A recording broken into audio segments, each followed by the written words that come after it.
I assume you found me from Better Life? Yep, yep, yeah. So I went to speed networking, whatever that was, last Friday. Did And I you was love there the it? previous time. Yeah, yeah, it was good. It's good. um, it. I'm an introvert, right? So it's pushing Yeah, I myself know. outside of my comfort zone.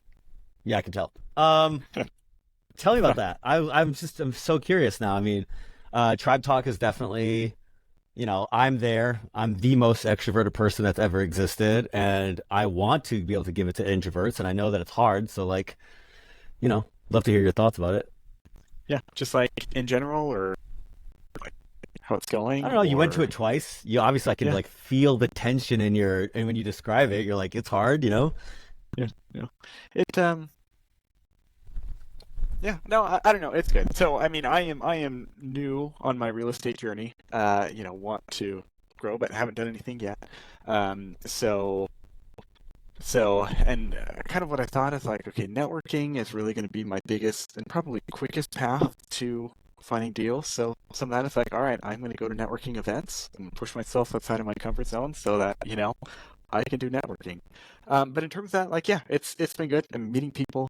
5 minutes goes very fast, but it's also like, you know, and it's fine. It's like for whatever reason, if it's weird, it's 5 minutes of my life. It's all good, Next person.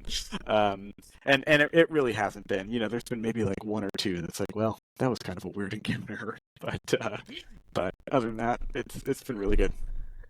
Great. That's awesome. Yeah. Yeah.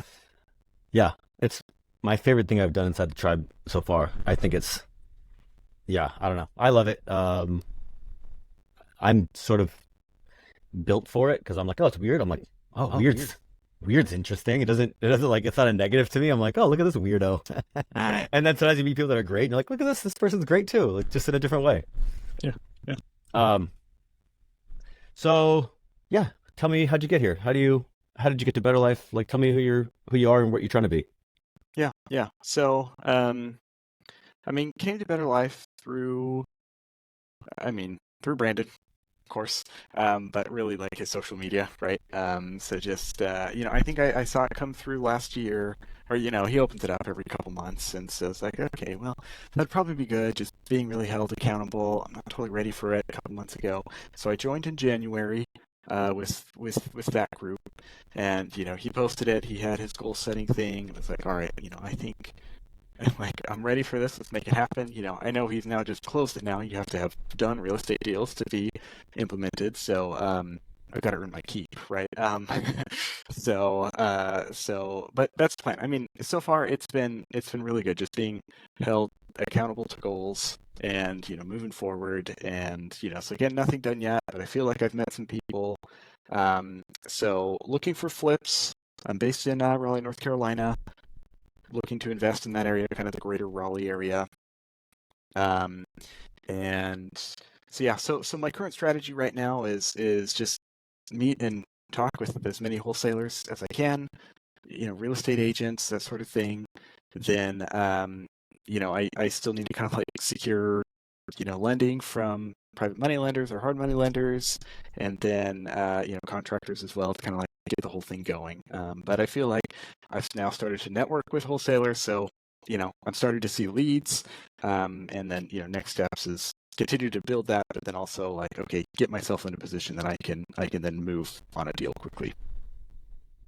Where do you live?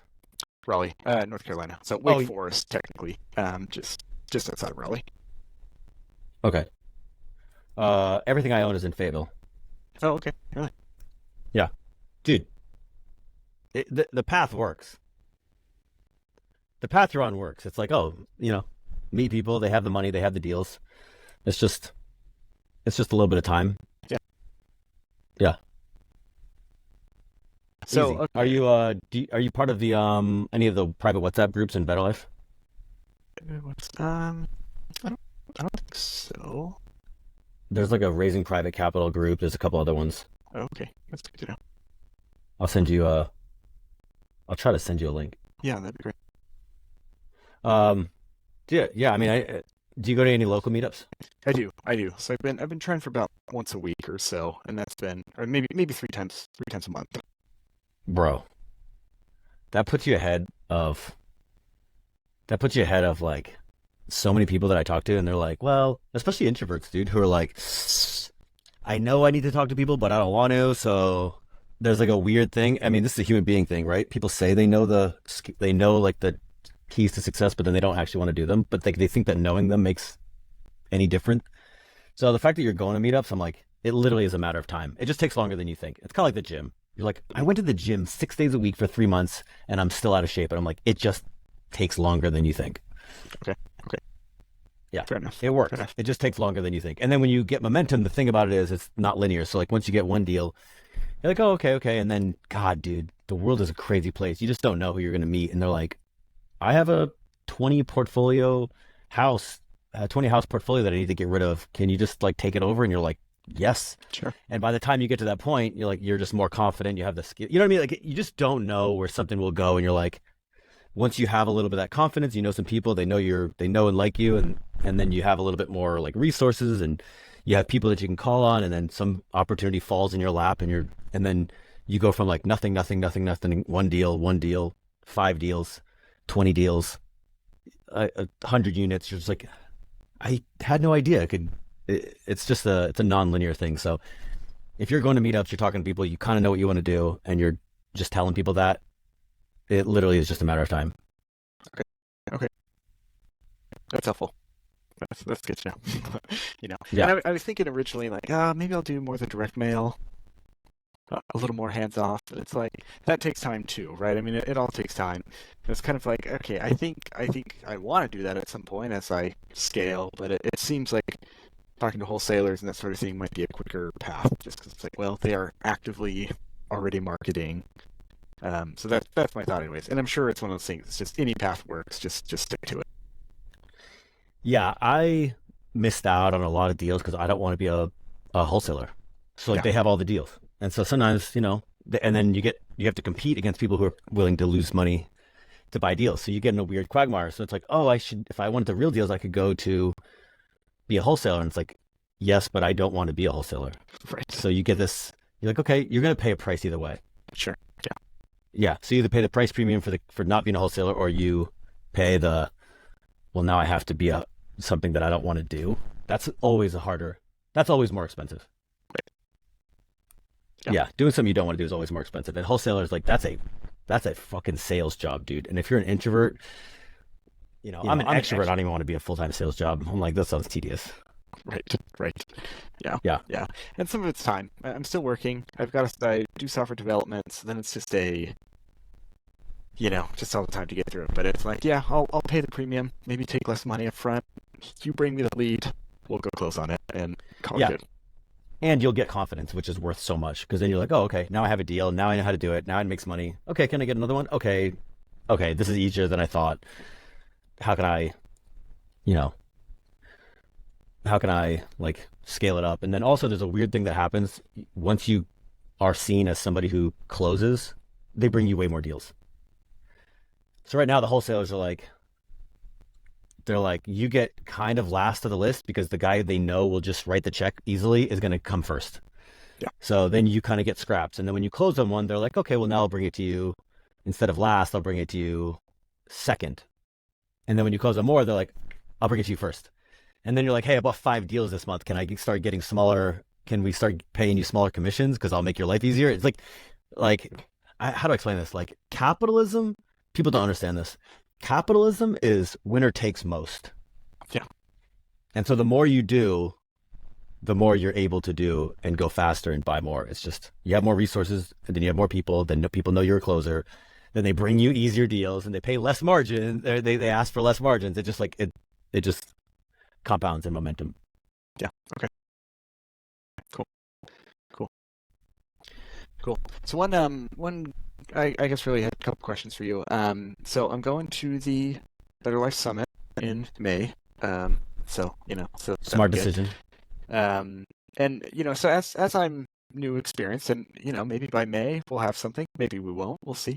What would you say are the best ways to kind of get the most out of it while I'm there? I might be actually a bad person to ask about this. You know why? Because I don't think that way. Okay. I and I'm not claiming my way is right. In fact, my way might be worse, but I love unpredictability and chaos Mm, of life, which as a, you know, introvert engineer type, you might find that to be an appalling sort of statement. Somebody who probably likes a lot of, you know, I mean, I don't mean to putting you in a order. box, but maybe checklists and Sure. order and structure. And I'm like, ha, I hate those things. I Right. actively I call systems the S word. I say it all the time. I'm like, it's the S word. Don't say that on me. Um, That's funny. Yeah. so I can only give you my perspective, but what you said you're married? Yeah. So like, okay, back when you were dating, you ever like go on a date with a chick and you're just like, maybe not a one night stand, but you just have like these magical moments with a human being. And you're just like, wow, that was just an incredible, one off night that for some reason we never got that magical night again. Like that's how I treat conferences. I'm like, I'm not going there with a plan. I'm going in there to like experience the magic of like, this is Better Life REI Summit. This is the second one. I don't know how. What if this is going to go on for 10 years?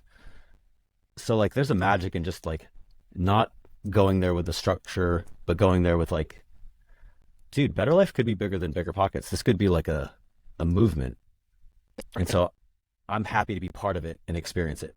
I'm Okay. not in any way saying that that's the right way. Right. I'm just saying, like, I'm going to go there and I'm just going to shake hands and I'm going to be very open about what might happen. And I will say this to your point, right? I think I don't like elevator pitches, but I think it's important to like understand that there's going to be a consistency of dialogue, a consistency of conversation that comes up, and you should have answers for it. What do you do? Right? You don't want to think about that every time. Now, it should be Right. organic, but you should know what you do. Like, I am a buy and hold investor in North Carolina, right?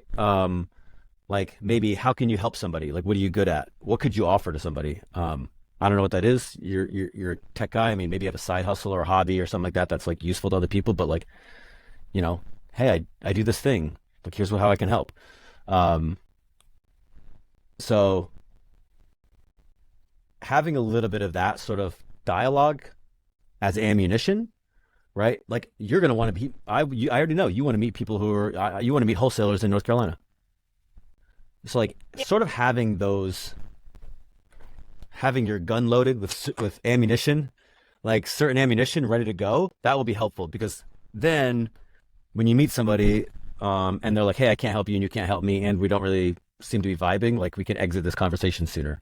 But if it's two people that are like just I don't know what I'm doing, but I don't want to stand alone and you don't know what you're doing, you don't want to stand alone. This is a bad way to spend your time. So, um understanding that you have a mission and just being able to verbalize that is like puts you ahead at 90% of that'll get you 90% of where you need to go. Cool. Yeah. Um, I got another one for you actually. I think yesterday I created a. We got to get you on the WhatsApp, but I created a Better Life REI Summit channel on WhatsApp. Um, and so that's one of those things where it's just like, you know, they'll be like, yeah, hey, who's single?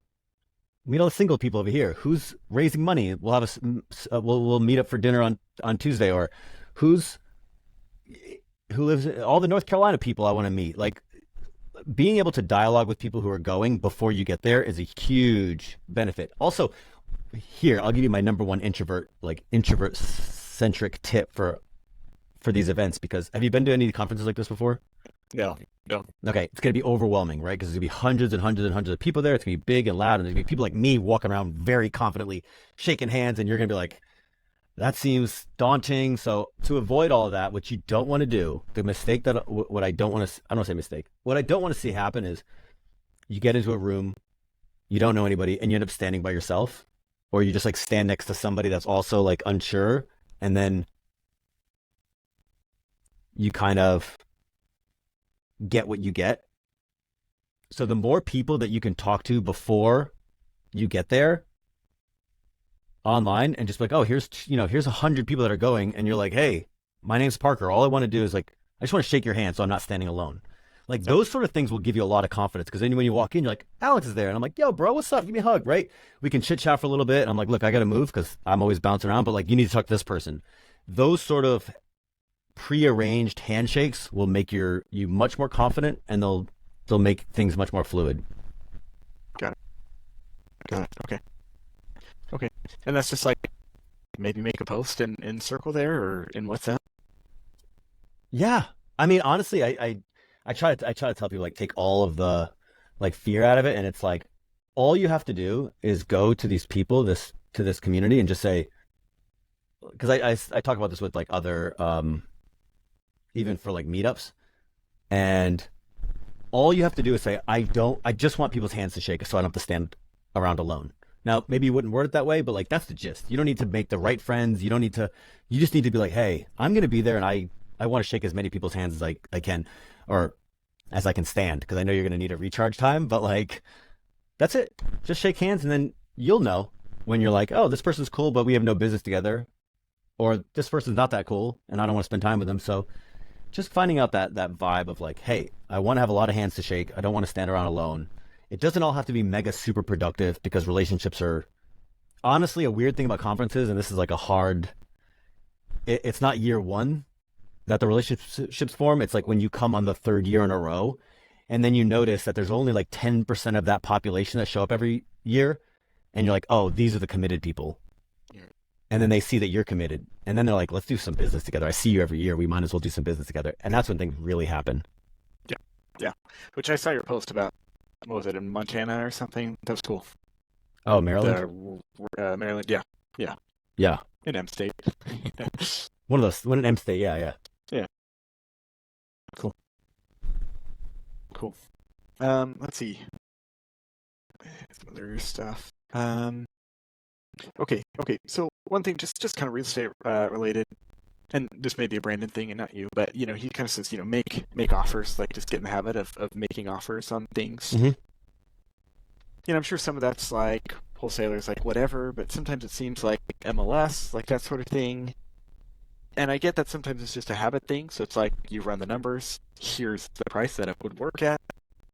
Does that make sense? Like, I mean, to do it in MLS, like, am I wasting like realtors and buyers' time? Is it like you just never know, or is it like just be strategic about it? And that might be Brandon's thing and not your thing, and that's fine too. You're not going to get houses unless you put in offers. Yeah. And what people ask for houses and what people accept for houses are not nearly as correlated as one would think. So what you need is you need to find a realtor who is set up to work with an investor. I mean, a lot of them say that, but it's like, dude, we need to put an offer on. Like, if you want to get real, you should put an offer on everything. And you're like, but these are all low balls. It's like, yeah. Now, you don't want to low ball for the sake of low balling, but you want to buy things that make money. So like sometimes that's a low ball. So you just have to find a realtor that's accepting that, or yeah, I mean that's the number. But the wholesalers, you should be putting on offers on everything. Yeah. Everything that you actually want to own, which you're probably not that picky right now. Yeah. Yeah. Right. So it's like, why wouldn't you put an offer in? And they're like, how? But and here's the thing and here's why you do it. Right. It's not because you're like, look, it's going to be uncomfortable. That's fine. And they're going to be like, you're a fucking idiot. I'm never going to take that little amount, whatever. And somebody else will pay more and yada, yada, yada. But what you do is you want to find the difference between asking price, right? Like what I used to do is I track this all on a spreadsheet. Here's the property. Here's what it is. Here's how much I think it's worth. Here's what we offered. And then I follow up. What did it actually sell for? Right. And then I track that delta. Right. How far off am I? Am I $1,000 off on these properties, or am I $20,000 off on these properties? If I'm $20,000 off on these properties, it's like, am I doing something wrong, or is the market out of spec?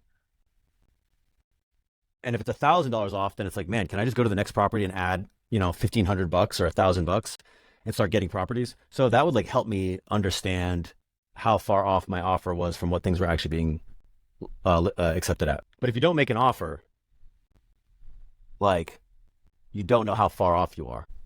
Broke up a little bit there. I don't know if it was you or me, but I think I got the gist of it.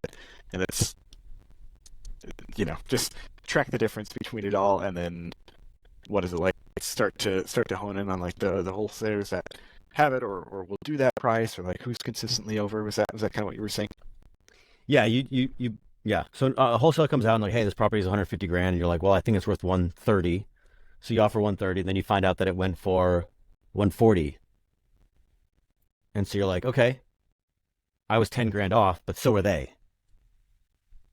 So now does the deal make sense at 140 instead of 130? You're like, yeah. It's like, okay, well then you missed that deal.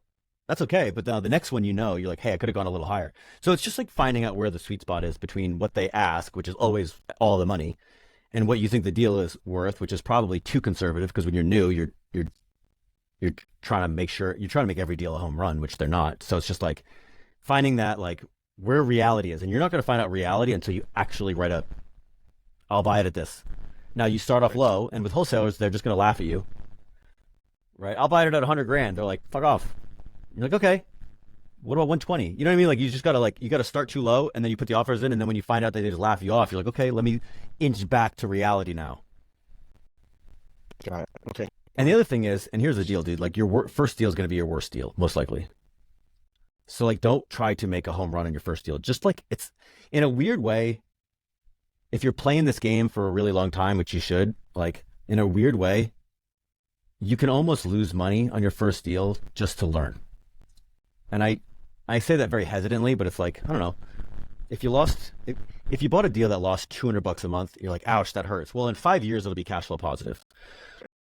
So you're basically taking a 5 year master class where you're like, okay, I've spent 20 grand to learn how to do this sort of, and now I have this asset that'll pay for itself. It's just, I don't suggest doing this way, but I want to caution of like how bad could this really be? I mean, real estate's pretty forgiving. So you're like, oh, I have this property that's cash flow negative. It's like, yeah, I mean, obviously, first off, just have big cash reserves. You never want to be like cash broke and negative cash flow. But if you have cash reserves and you try your best and it ends up being negative, it's better than you dicking around trying to get a unicorn deal and then you end up spending 5 years buying nothing Yeah. and losing the money to inflation and it's just that's worse. So I just try to like temper people when they're new. I'm like, I bought a deal that basically barely made money for 5 years. It didn't go up in value. I bought it in 2010 at the bottom, and then I sold it in 2021, and it only went up like 10 grand. When everybody else like tripled, mine went up 10 grand. It went up nothing. So, but what it did was it gave me the confidence. I'm like, okay, that runs.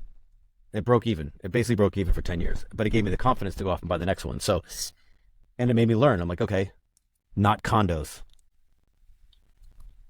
Not in my market at least, not a condo. So you have to kind of have some skin in the game, which means putting in offers and then and buying things, and then you'll learn. So there's a cost. Like if there's a cost to learning, I just don't see it as being that terrible of a thing to do.